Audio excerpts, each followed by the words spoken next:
యూకేకి అస్సలు ప్లాన్ చేసుకోకుండా రాకండి. 1 ఇయర్ అయితే కంప్లీట్ అయిపోయింది. ఏంటంటే ఫస్ట్ ఇక్కడ వెదర్ మనం ఇక్కడ వెదర్కి అయితే అడాప్ట్ కావాలి.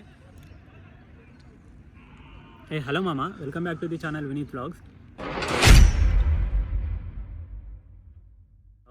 ఈరోజు మన వీడియో ఏంటంటే 1 ఇయర్ ఎక్స్పీరియన్స్, నా మాస్టర్స్లో 1 ఇయర్ ఎక్స్పీరియన్స్ అయితే ఈరోజు షేర్ చేసుకుంటున్నాను. ఇందులో పార్ట్ టైం జాబ్ ఎలా నేను ఫేస్ చేశాను, లో టైంలా హై టైంలా ఎలా ఫేస్ చేశాను, అలానే నా మాస్టర్స్, కాలేజ్ అసైన్మెంట్స్ ప్రతి ఒక్కటి అయితే ఇందులో అయితే షేర్ చేసుకుంటాను. ఈ వీడియోని మాత్రం లాస్ట్ వరకు చూడండి. Jan 26, 2024లో అయితే వచ్చిన ఇక్కడ 1 ఇయర్ అయితే కంప్లీట్ అయిపోయింది. ఈ 1 ఇయర్ గ్యాప్ లోపల నేనైతే చాలా స్ట్రగుల్స్ ఫేస్ చేసిన. త్రూ పార్ట్ టైం కావచ్చు, మనీ ద్వారా కావచ్చు, ఏదైనా కానీ ప్రతి ఒక్కటైతే ఇక్కడ ఫేస్ చేయాల్సి ఉంటుంది.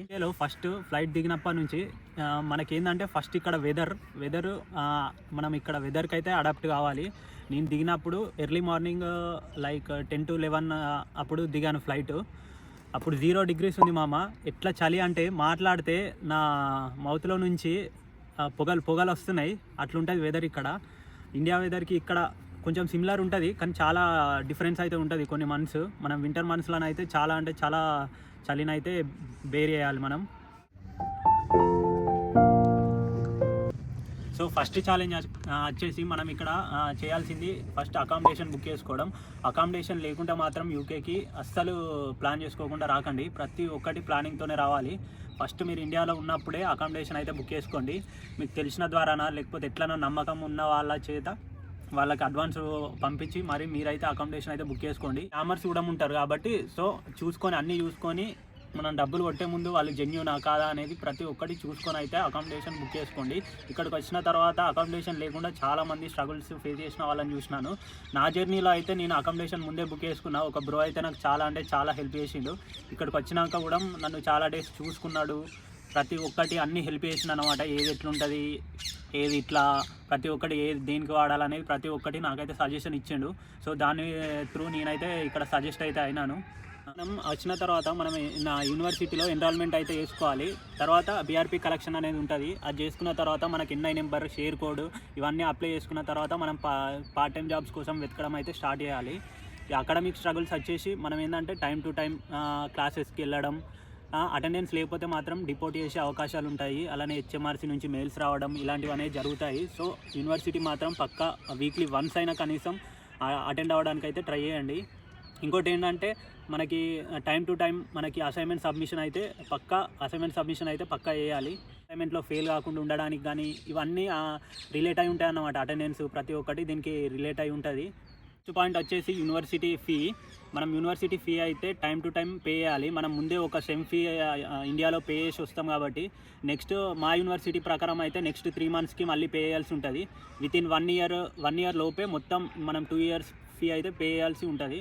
సో ఫీ గురించి అయితే పక్కా మంచిగా కరెక్ట్గా చూసుకోండి. కరెక్ట్గా ప్లాన్ చేసుకొని ఫినాన్షియల్గా కానీ దేని పరంగా కానీ ఇప్పుడు ఒకవేళ మీరు ఫీ పే చేయని పరిస్థితిలో ఉంటే వాళ్ళని కాంటాక్ట్ అయ్యి, ఫినాన్షియల్ టీమ్ని కాంటాక్ట్ అయ్యి వాళ్ళతోటి ప్రతి ఒక్కటి ఎక్స్ప్లెయిన్ చేసి వాళ్ళకి ముందే కాంటాక్ట్ కావాలి. డెడ్లైన్ రాకముందే కాంటాక్ట్ అయ్యి సో దాన్ని అయితే క్లియర్ చేసుకోవాలి మీరు. లేకపోతే చాలా ఇబ్బందులు ఫేస్ చేస్తారు. ఫస్ట్ 2 times మనకి యూనివర్సిటీ నుండి మెయిల్ వస్తుంది.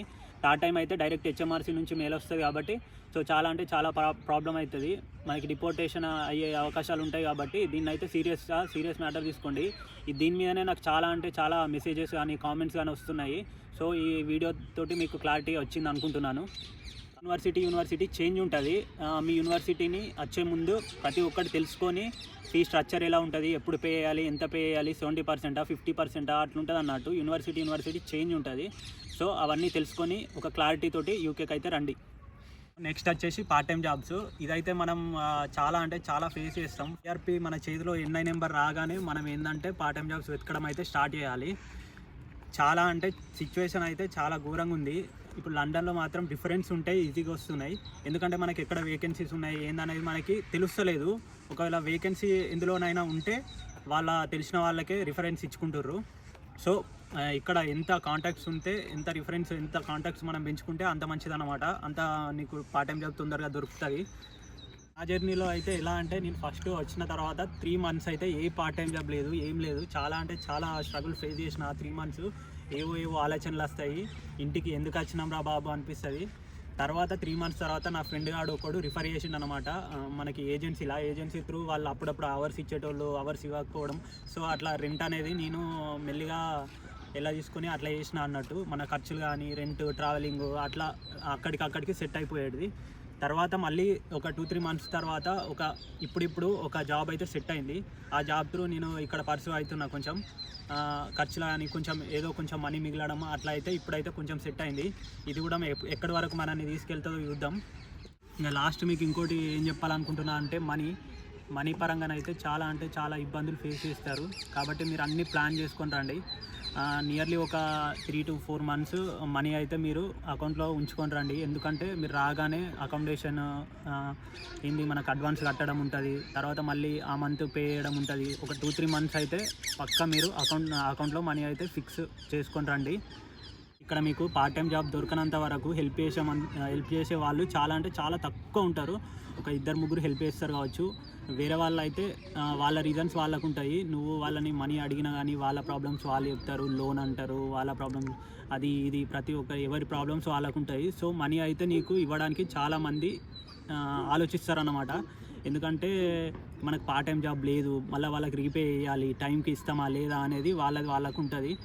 సో మనీ మీద మాత్రం నమ్మకం ఎవరిపైన పెట్టుకోకండి. ఇక్కడ కూడా ఏంటంటే మీరు కొత్తగా వచ్చినప్పుడు ఎవరిని నమ్మి కూడా తెలియని వాళ్ళకు మనీ అంత ఈజీగా ఇవ్వకండి. ఇస్తే మాత్రం ఏంటంటే చాలా ఇబ్బందులు ఫేస్ చేస్తారు. ఆల్రెడీ ఇచ్చి అటే మోసపోయిన వాళ్ళు చాలామంది ఉన్నారు. మెయిన్ ఏంటంటే డబ్బులతోటి మాత్రం చాలా జాగ్రత్తగా ఉండండి. చాలా స్కామ్స్ కూడా జరుగుతున్నాయి. అవసరమైతే దీని మీద మనం ఇంకో వీడియో చేద్దాం దీని గురించి మొత్తం. ఇది ఇప్పటికే లాంగ్ అయిపోతుంది వీడియో. సో డబ్బులతోటి మాత్రం చాలా జాగ్రత్తగా ఉండండి. ఫైనల్గా ఒకటి చెప్పాలనుకుంటున్నాను. మీరు యూకే అబ్రాడ్ స్టెప్ తీసుకున్నారంటే లైఫ్లో చాలా పెద్ద స్టెప్ తీసుకున్నట్టు.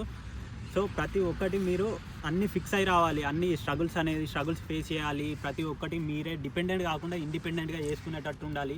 ఏ వర్క్ అయినా ఎలా అయినా చేస్తా అనేది అయితే మీ మైండ్లో ఫిక్స్ అయ్యి రావాలి. లేకపోతే నేను ఇక్కడికి వచ్చి కూడా పేరెంట్స్ మీద డిపెండ్ అవుతా, పేరెంట్స్నే మనీ అడుగుతా అంటే చాలా ఇబ్బందులు ఫేస్ చేస్తారు. చాలా కష్టం అవుతుంది మీకు. ఇక్కడ మీరు ఏం చేయాలన్నా మనీతోటే చేయాల్సి ఉంటుంది. పార్ట్ టైం జాబ్ అయినా కానీ ఏది ఎప్పుడు ఉంటుందో ఎప్పుడు పోతుందో తెలియదు. కాబట్టి డబ్బులు అయితే మీరు పక్కా మంచిగా సేవ్ చేసుకొని ఉంచుకోండి. ఎంత సేవ్ అయితే అంత మీకు 100 pounds సేవ్ అయితే 100 pounds సేవ్ చేసుకొని అయితే ఉంచుకోండి. డబ్బులు ఊరికే రావు. చూసిరా మావాడు కూడా చెప్తుండు డబ్బులు ఊరికే రావంట. సో అది ఆలోచించి అనవసరమైన ఖర్చులు పెట్టకుండా జాగ్రత్తగా సేవ్ చేసుకోండి. నా జర్నీ అలానే ప్రతి నేషనల్ స్టూడెంట్స్ జర్నీ కూడా. సో ఈ వీడియో ఇక్కడితో అయితే ఎండ్ చేస్తున్నా. ఈ వీడియోలో మీకు ప్రతి ఒక్కటి క్లారిటీ వచ్చింది అనుకుంటున్నాను. మీరు అబ్రాడ్ వచ్చిన తర్వాత ఎలాంటి స్ట్రగుల్స్ అయితే ఫేస్ చేసిరో కింద కామెంట్లో మెన్షన్ చేయండి. ప్రతి ఒక్కరి స్ట్రగుల్ని అయితే మనం షేర్ చేసుకుందాం. ఈ వీడియో మీకు నచ్చినట్టయితే like, share and subscribe my channel. ఇలాంటి వీడియోస్ కోసం ఇంకా ఇన్ఫర్మేటివ్ వీడియోలు చేస్తూనే ఉంటాను. Signing off Vineeth vlogs. Thank you.